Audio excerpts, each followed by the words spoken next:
Hi! Hello! నమస్తే. Welcome to our channel. నేను మీ సిరి. ఈరోజు మనం చెప్పుకోబోయే కథ మిసెస్ అగస్త్య పార్ట్ 184. కథలోకి వెళ్ళే ముందు వీడియోని లైక్ చేసి హైప్ చేయడం మర్చిపోకండి ఫ్రెండ్స్. ఇక ఆ కథలోకొచ్చేయండి.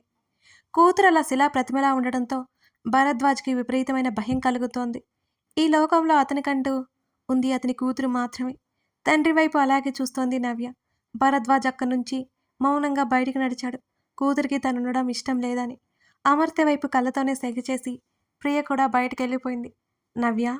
అతను పిలిచాడు. అతని వైపు నిస్తేజంగా చూసింది. I'm sorry. ఆ టైంలో నాకు ఇంతకంటే ఏం తోచలేదు. అతను చెప్తుంటే వెంటనే చూపులు తిప్పుకుంది. అగస్త్య కాల్ చేసిన వెంటనే అమర్త్యకి ఏం చేయాలో అర్థం కాలేదు. నవ్యని ఆపడం ఎలా? ఇంతవరకు నమ్మాడు కానీ ఇప్పుడు నమ్మలేకపోతున్నాడు. ఇంకేదైనా చేయగలదు అనే భయం పట్టుకుంది అతనికి. అందుకే ఆమె పనులు పూర్తిగా అడ్డుకట్టవేయాలని మంగళసూత్రం అతనితో పాటు పట్టుకొచ్చి ఆమె మెడలో కట్టేశాడు. ఆమె ఒప్పుకుంటుందా లేదా అని అతను ఏమాత్రం ఆలోచించలేదు. ఆమెను తనే రక్షించుకోగలడు, ఆమెను తనని మార్చుకోగలడు అనే నమ్మకం ఉంది అతనికి. తన మెడలో కట్టిన మంగళసూత్రాల గురించి ఆలోచించడం లేదు నవ్య. అంతకుముందు తన కనుల ముందు తండ్రి ఏడుపు గురించి నవ్య ఆలోచిస్తోంది. చూసావా మీ డాడీని? ఏదో చేశారని ద్వేషించావు. నిన్ను కన్నందుకు ఆయన నిన్ను ఇలా చూసి రోజురోజుకి చస్తున్నారు. ఒకవేళ నువ్వు అగస్త్యకి ప్రపోజ్ చేసినా అతను నిన్ను ఒప్పుకునేవాడు కాదు. ఎందుకంటే అతని మనసులో ఆల్రెడీ అతని భార్య ఉంది అప్పటికే. ఆ విషయం ఎవరికీ తెలీదు. అతడు ఎన్నో ఏళ్లుగా పెళ్లికి ముందుగానే ఆ అమ్మాయిని ఇష్టపడ్డాడు. అతని మెంటాలిటీ ఏంటో నీకు తెలుసు. నువ్వు ప్రపోజ్ చేసినా అతను ఒప్పుకునేవాడు కాదు. ఏమాత్రం ఆలోచించకుండా రిజెక్ట్ చేసేవాడు. అతడొకటి అనుకున్నాడు అంటే ఖచ్చితంగా చేసి తీరుతాడు. నచ్చని మనుషుల్ని ఎప్పటికీ దగ్గరికి రానివ్వడు. ఎప్పటికీ రానివ్వడు నవ్య. ఇంకా అతని గురించి ఆలోచిస్తుంటే నీ అంత పిచ్చిది, మూర్ఖురాలు ఉండదు. అతని నుంచి నిన్ను రక్షించుకోవడానికి నాకింతకంటే మార్గం దొరకలేదు. అతను నిర్దాక్షిణ్యంగా ఏదోకటి చేసేస్తాడు నిన్ను. అతడు చెప్పుకుంటూ పోతున్నాడు. నవ్య మౌనంగా ఉంది. అతడు నీ మీద జాలిపడ్డాడో, ఇన్ని రోజులు ఊరుకోలేదు అంటున్న అమర్త్య మాటలకి నెమ్మదిగా కళ్ళు తిప్పి చూసింది. మీ నాన్న అతని కాళ్ళ మీద పట్టుకొని కింద పడిపోయి క్షమించమని వేడుకుంటుంటే మీ నాన్న మీద జాలిపడి నిన్ను ఏం చేయనని మాట ఇచ్చాడు. లేకపోతే అతని ఆవేశానికి ఈ పాటికి నిన్ను ఎప్పుడో చంపేసి ఉండేవాడు. అమర్త్య చెప్తుంటే ఆమె గట్టిగా కళ్ళు మూసుకుంది. అంకుల్ చేసింది తప్పే కాదు అనను. దానికి కారణం ఖచ్చితంగా ఉంది. ఆయనకి నువ్వంటే పిచ్చి ప్రేమ. ఆ విషయం నీకు తెలుసు. నీకోసం మరో పెళ్లి కూడా చేసుకోలేదు. అలాంటి ఆయన నీ జీవితాన్ని కావాలని ఎందుకు నాశనం చేస్తాడు? ఒకసారి అన్నీ ఆలోచించుకో. అప్పుడే నీకు అర్థమవుతుంది. అప్పుడే నీకు విషయం మొత్తం తెలుస్తుంది. నెమ్మదిగా ఆమెను ఆలోచనలో పడేసి అక్కడి నుంచి బయటికొచ్చాడు అమర్త్య. నవ్య ఏ పిచ్చి పని చేస్తుందో అని అతను డోర్ లాక్ చేయకుండా జాగ్రత్త పడ్డాడు. అతను ఆ గదిలో సీసీ క్యామ్ పెట్టి ఆమెను మాటిమాటికి చూస్తూనే ఉన్నాడు. అతని భయం అతనిది. ప్రియా భరద్వాజ్ని ఓదార్చి కాస్త భోజనం పెట్టింది. ఆయనకి బీపీ టాబ్లెట్స్ ఇచ్చి రెస్ట్ తీసుకోమని అమర్త్యతో పాటు హాల్లో కూర్చుంది. ప్రియా, కొంచెం నవ్యకి తినిపించడానికి ఏదైనా పెట్టు అని అన్నాడతను. నీ ప్రయాణం? ప్రియా అడిగింది. ఈ పరిస్థితిలో ఎక్కడికి వెళ్ళలేను ప్రియా. నిజంగానే నవ్య చేంజ్ అయిందనుకుని వెళ్ళాలి అనుకున్నాను కానీ ఇక వెళ్ళాను అంటే తనతో పాటే అతను బదిలిచ్చాడు. తనని వాచ్ చేస్తుండు. ఆమె చేతిలో అతని ఫోన్ పెట్టి ఫేస్ వాష్ చేసుకోవడానికి అన్నట్టు వెళ్ళిపోయాడు. నవ్యని చూస్తోంది ప్రియ. కాసేపు ఏడుస్తూ, కాసేపు ఆలోచిస్తూ, కాసేపు పడుకుని ఉంది. ఆమె ఎప్పటికో లేచి ముఖం కడుక్కుని బయటకొచ్చింది. పర్లేదు కదా? ప్రియా పక్కన కూర్చుంటూ అడిగాడు అమర్త్య. ఇప్పటి వరకు పడుకొని ఇప్పుడే లేచింది అని అన్నది ప్రియ. Thank God. అతను వెనక్కి వాలి కూర్చుంటూ అన్నాడు. నువ్వు కూడా తినవా మరి అని అడిగింది. తింటాన్లే, ముందు తనకు పెట్టు. అతను మాట్లాడుతుండగానే నవ్య డ్రెస్ చేంజ్ చేసుకోవడం చూసి ఒక్కసారిగా అదిరిపడ్డాడు అమర్త్య. ప్రియా! అతను అరిచిన అరుపుకి ఏంటన్నట్టు ఫోన్ వైపు చూస్తున్న ప్రియ విషయం అర్థమై అతని చేతిలో ఫోన్ పడేసింది. ఏయ్ తీసేయ్ అన్నాడు కంగారుగా గుటకలు మింగుతూ. అమర్త్యని చూసి ప్రియ నవ్వుకుంది. నేను నవ్యకి ఫుడ్ తీసుకెళ్తాను అంటూ ఫోన్ అతనికి ఎదురుగా పెట్టి ప్రియ వెళ్ళిపోతుంటే గట్టిగా 2 చేతులతో కళ్ళు మూసుకున్నాడు అతను. అతని గొంతులో అప్రయత్నంగా మరోసారి గుటక పడింది. ప్రియా ప్లేట్ పరుచుకుని వచ్చేసరికి ఇంకా కళ్ళకి చేతులడ్డు పెట్టుకుని ఉన్న అమర్త్యని చూసి నవ్యకి నవ్వు ఆగలేదు. అది నీ వైఫ్ అమర్. ప్రియ ముసుముసుగా నవ్వుతుంటే, నాకు తెలుసులే, నువ్వు నోరు మూసుకొని పో అన్నాడు ఒక కన్ను తెరిచి. నవ్య బెడ్ మీద కూర్చుని ఉంది. అతను ఊపిరి పీల్చుకున్నాడు.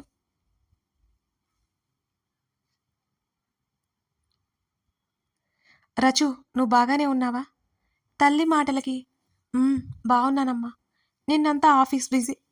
ఇవాళ కూడా అలసిపోయి పడుకుండిపోతున్నాను" అన్నది ఏ అనుమానం రాకుండా. అవునా? ఇంకా ఎన్ని రోజులు పడుతుంది అని అడిగింది ఆవిడ. రేపే రావాలమ్మా. మేము డీల్ మాట్లాడుతున్న కంపెనీ హెడ్ వైఫ్కి హెల్త్ బాగాలేదు. ఇవాళ మీటింగ్ జరిగింది. మళ్ళీ రేపు కుదరలేదు, ఎల్లుండి అయిపోతుంది అన్నది. అంతా బాగానే ఉంది కదా అని అడిగింది ఆవిడ. బాగుందమ్మా, నాకేం ఇబ్బంది లేదు. నువ్వెలా ఉన్నావు? నిద్ర పడుతుందా అని అడిగింది రచన. నువ్వెలాగో ఉండట్లేదు కదా. 7 గంటల వరకు ఆశ్రమంలోనే ఉంటున్నాను. ఇంటికొస్తే కాస్త వండుకొని తిని పడుకుంటున్నాను అని అంది ఆవిడ. ఇంకోసారి నిన్ను వదిలిపెట్టి ఎక్కడికి వెళ్ళనమ్మా. ఏడుపు ముంచుకొస్తుంటే కష్టంగా ఆపుకొని మామూలుగా ఉండడానికి ప్రయత్నం చేసింది రచన. కూతురి మాటలకి ఆవిడ నవ్వేసి, ఇప్పుడు ఏమైందే? ఇక నేను బాగానే ఉన్నాను. చేతిలో మొబైల్ ఉంది కదా, కాసేపు చూసి పడుకుంటున్నాను. నువ్వు జాగ్రత్తగా ఉండు, టైంకి తింటూ ఉండు అని చెప్పింది. మెడిసిన్ వేసుకుంటున్నావా? వేసుకుంటున్నాలేవే. సరే మరి, జాగ్రత్తగా ఉంటాను అన్నది రచన.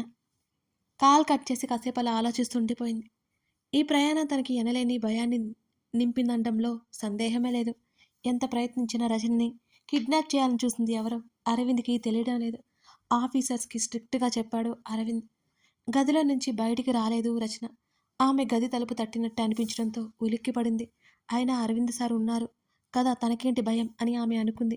వెంటనే అరవింద్కి కాల్ చేసింది రచన. ఆమె కంటే ముందే పిలిచాడు అరవింద్. సార్, నా రూమ్ డోర్ ఎవరో కొడుతున్నారు అని కంగారుగా చెప్పింది రచన. నేనే. అరవింద్ నవ్వాడు. ఆమె ఊపిరి పీల్చుకొని తలుపు తెరిచింది. ఎదురుగా అరవింద్ ఉన్నాడు. ఆమె బయటకొచ్చింది. డోర్ లాక్ చేసిరా, అలా గార్డెన్లో తిరుగుదాం.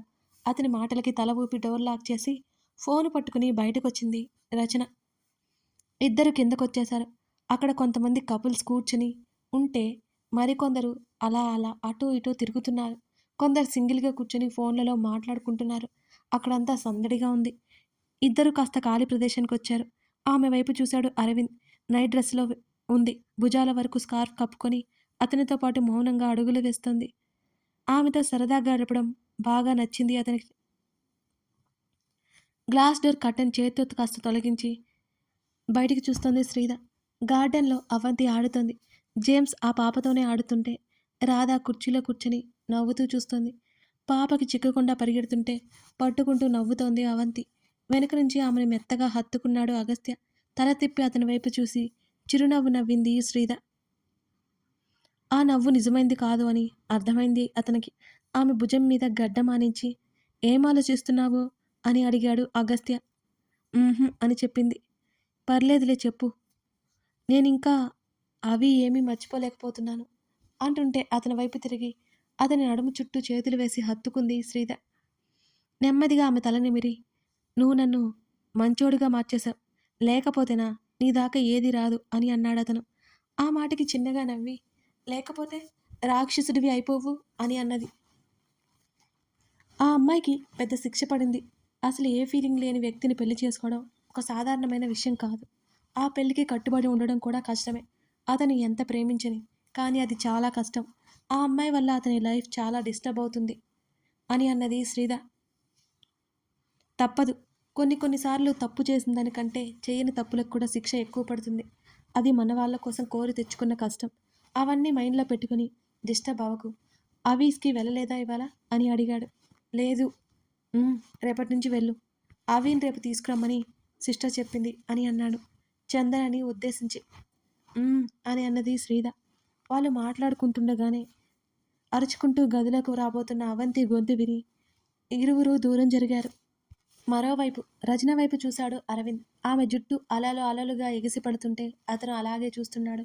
చంద్రుని వెన్నెల వెలుగులో ఆమె ముఖం వెన్నెల్లా వెలిగిపోతోంది. నెమ్మదిగా మునివేళ్లతో ముందుకు పడుతున్న జుట్టుని వెనక్కి తోసుకుంది.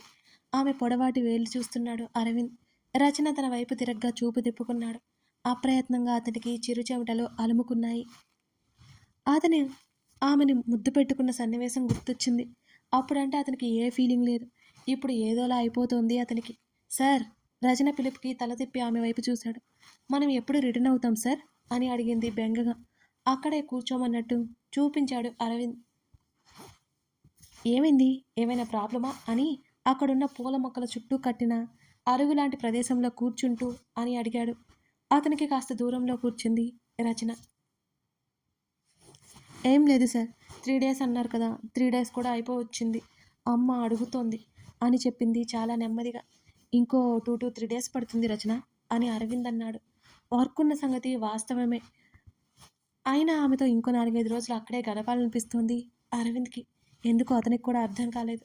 ఇలా ఇష్టమైన వాళ్ళని చూస్తూ గడిపేస్తుంటే నిజంగా చాలా చాలా బావుంటుందని ఆ క్షణం అర్థమైంది. అవునా? హ్మ్. ఆమె సరే అన్నట్టు తల ఊపింది ఆలోచించుకుంటూనే. కాసేపు తర్వాత అతను అడిగాడు. రచన, లవ్ మీద నీ ఫీలింగ్ ఏంటి? అని అన్నాడు అరవింద్. అతని వైపు ఒకింత ఆశ్చర్యంగా చూసింది రచన.